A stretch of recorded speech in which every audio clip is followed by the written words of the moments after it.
ito lang ang babawasan mo dito sa kahoy. Hindi siya pwede 3, 4, 5, 6 pata. Huwag yung babawasan at huwag yung itong 6 na makasangkay, itong 6. May ko na para po yung hanghang para masarap yung pagkain na.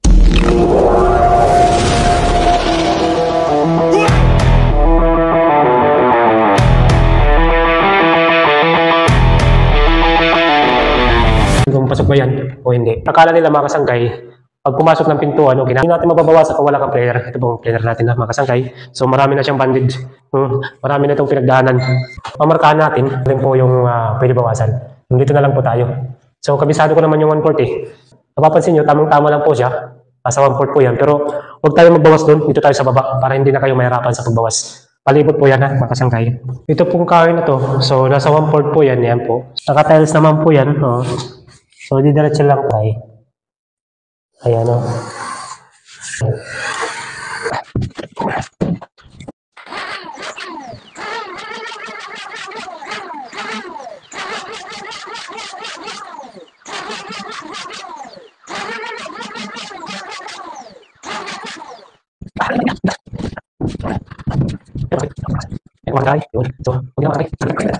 So, marami pa itong nakakabit kung mas mabigat pa dito. Yung mga basa pa yung mga pintuan, napakahirap buhatin. Ganilang po ito eh. So, pag nabarnisan po ito, pula lang po yan. Pag nabarnisan po, mas maganda na po, natural lang kasi mas maganda yung lilitaw yung ano niya, yung kulay mga kasangkay. Yan po tira. Yan, awasan naman natin kasangkay para maganda pa yung ano natin.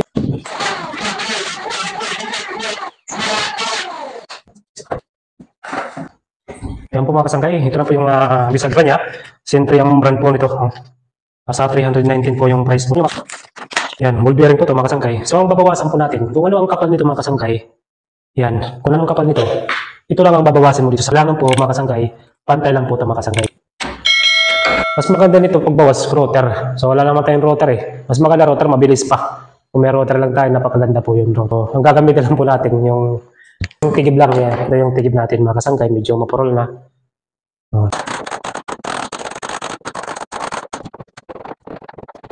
Yan po mga kasangkay. Yan. Makikita nyo dyan. Pantay po ito ha. Plus lang po ito ha.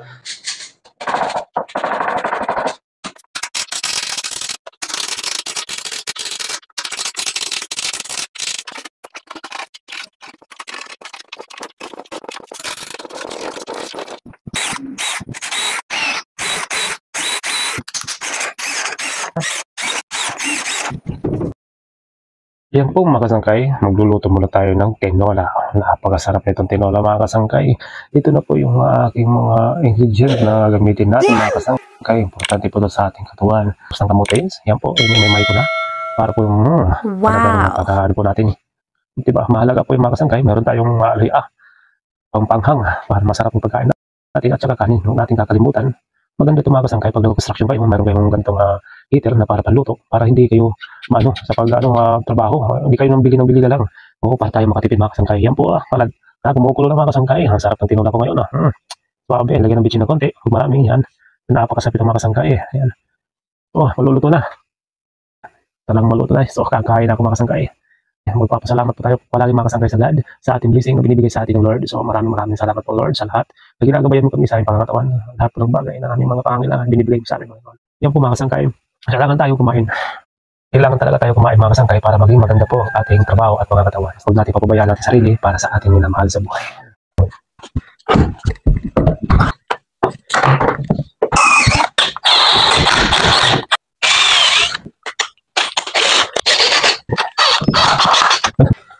Lobat na.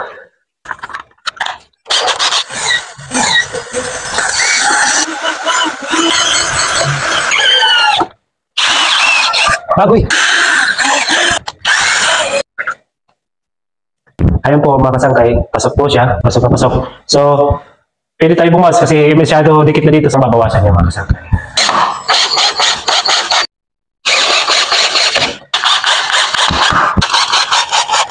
Kasangkay, yung doorknob naman po natin ang igagamit po dito. So napakadali lang mga kasangkay, sundan nyo lang po ako. Ito mga kasangkay yung manual niya. So mapapansin nyo, 60 o 70. So, kung anong laki dito, ito lang ha. Kung anong laking bilog dito, ito lang sundan nyo. Tapos, ito natin, yung taas ng door na po mga kasangkay, yung standard lang po talaga dito, 95 lang. So, yan po, 95 po ha. Hanggang sa tiles lang po yan. Man, itong 95 na ito mga kasangkay, yan. Yan. Para, hindi na kailangan yung, ito po naman mga kasangkay, itong same po mga kasangkay, 1, 2, 3, 4, 5, 6. Itong same na 6 na to, mga kasangkay, dito ko mo lang itapat ha. Huwag yung babawasan at huwag yung dadagdagan, mga kasangkay. Kasi mag-iiba yung sukat. Yung pinakadila nito mag-iiba, mga kasangkay ha. Yung takbo ng ano dito, yung pinaka dito side ng dila. Ano, 6 lang. Itong 6 na mga kasangkay, itong 6. Itong 6. Yan lang ha, mga kasangkay. Yung 6 na yan, sentro na yan ha. Yung tatak yan. Yan. Diyan kasi bubutasan yung barina. Kung may barina kayo dyan, tapos yung pambutas, meron kayo. Di ba? Diyan mo lang bubutasan. Yan. Tingnan nyo to, yung bilog, tarik nyo, tapos idikit nyo. Tapos ano mo sa, sa gitna nito. Gitna po nito ha, mga kasangkay ha. Yan. Pagano lang po yan. So, okay. Sa mga kasangkay, hindi to kaya. So, gagamitan lang natin ng ayan, mga kasangkay, di ba? Perfect po yan, mga kasangkay. Hindi talaga yan sisipyat. Basta tandaan nyo lang yung 6 na yan.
Sige.